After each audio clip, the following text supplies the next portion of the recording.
not too recently, you were on the Rogan podcast, and you said something that I guess, really captured my attention and inspired, I guess, the theme for what we want to talk about today. I'm going to read it briefly. When there's no such thing as truth, you can't define reality. And when you can't define reality, the only thing that matters is power. How does this work? Well, I'm glad you began with that quote, Jan. I think that's the heart of the problem of modern ideological warfare that we find ourselves in. So let me be very clear. I do believe we as citizens of open democratic societies are in a war. But what people understand by the term war isn't necessarily the traditional meaning that people would ascribe to it. When I say we're in a war, I don't mean you and I are right now in the trenches shooting guns, though the word hybrid warfare would cover that aspect too. But the element of that hybrid war that we are in is the ideological element. It's an ideological warfare that we're involved in against we didn't choose to be. It's been imposed upon us. Call it ideological warfare, call it information warfare. It's a war over narrative. And the reason is because I believe whoever gets to define narratives around world events gets to define how those world events are perceived and therefore how we respond to them. And this is what I meant by the quote that you just read there. If you notice around us, over the last few years in particular, this effort has heated up. There is a almost concerted effort to destroy this idea that there is any way of agreeing upon truth. Now, it's important here to mention that nobody can claim a monopoly on truth, and that's not my intention. And that's why I say we have to seek the truth. It's the pursuit of truth that matters. Because if you're a truth seeker, if you're engaged in the business of pursuing truth, you'd be willing to adjust your position as and when the evidence becomes available. If you have succumbed to this concerted effort, I believe almost concerted effort, that there's no such thing as truth, then there's no point in pursuing truth. Everything is relative and is defined by the material circumstances that you find yourselves in, and including you and your personality is purely a product of society and the conditions you were subjected to as you were raised. Now, what that means on a philosophical level is there's no such thing as truth. Everything's relative, and reality around us has been shaped by the circumstances we find ourselves in. But if that's the case, if you think about it, justice relies. For justice to exist as a concept, for us to pursue justice, it relies on the pursuit of truth. If you aggressed against me and I seek justice, I need to be able to establish the facts, which means I need to be able to have some form of commonality or common understanding between us as to how we establish those facts, that we and a third party who's arbitrating between us can arrive at and then say, yes, Jan aggressed against Maajid. That was an injustice. Let us deliver justice by delivering a verdict that that was an aggression. Now, broaden that example out. If there is no longer any such thing as truth, and everything's relative, and we have no common basis that we can engage with each other on to define reality, then you don't have that pursuit of truth to deliver justice. In that instance, how do you get your way? Well, if everything's relative and there's no grounds to stand upon, the only way you can get your way through is through force, because there's no more reason involved, right? And that's why power becomes the only thing that matters in the absence of the pursuit of truth.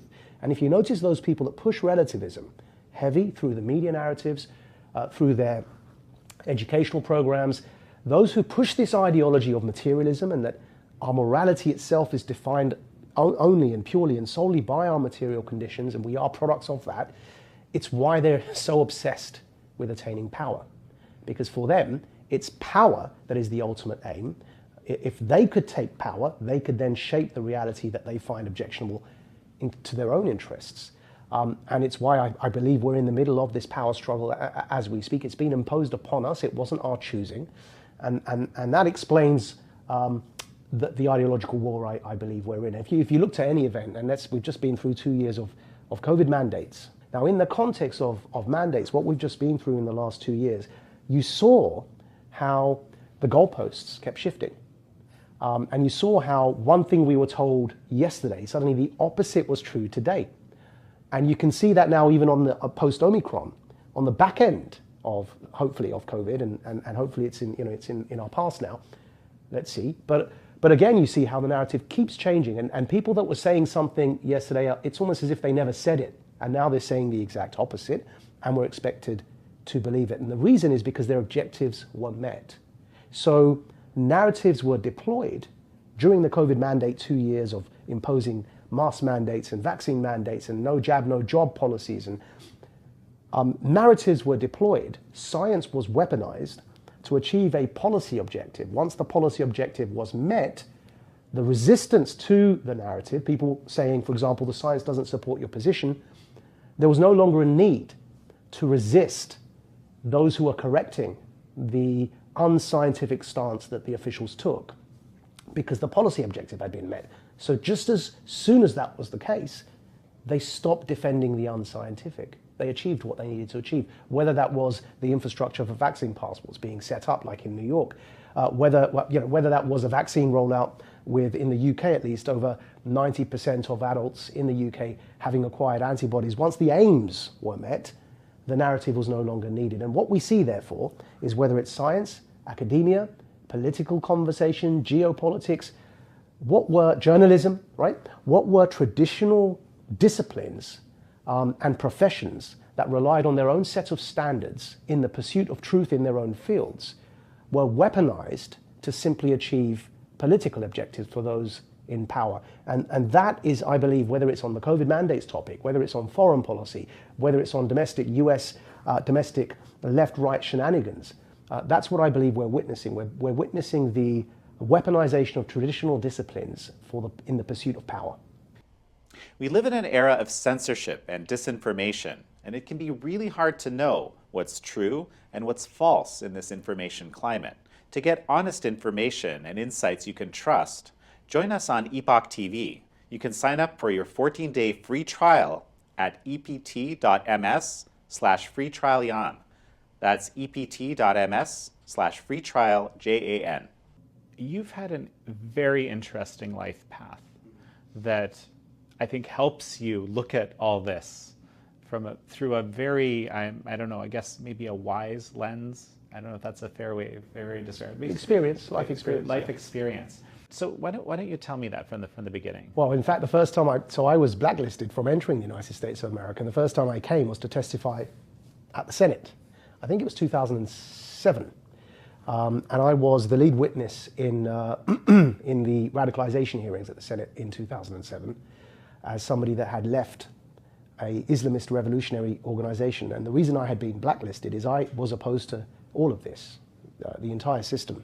I was anti-democracy. I was a Islamist revolutionary that wanted to establish a caliphate, and I was imprisoned in Egypt and sentenced to 5 years for that ideology because I was attempting to overthrow the Egyptian government.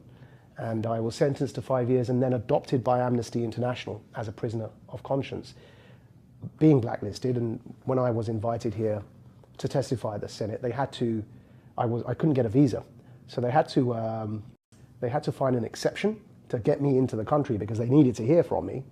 And at the time, in those days, I was the only one willing to speak about these ideological debates from the Islamist side. So they found this loophole to get me in. And it was a visa that's called a parole visa. I don't know if you've ever heard of this thing, right?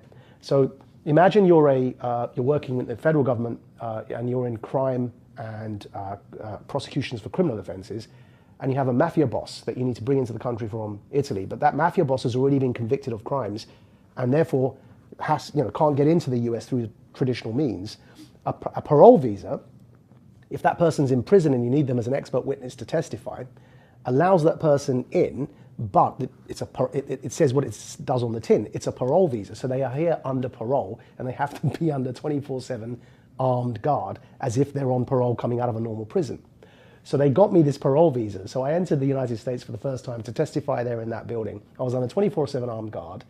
I had snipers in the roofs of my hotel room watching out for any attempts, and I don't know if they were protecting America from me or me from America. I mean, it's interesting because the guy that was running the team on behalf of ICE, the Immigration Customs Enforcement, on the last day, after the testimony, and as they're seeing me out, and they were with me, 24/7. So if this is my hotel room, they were in the room opposite.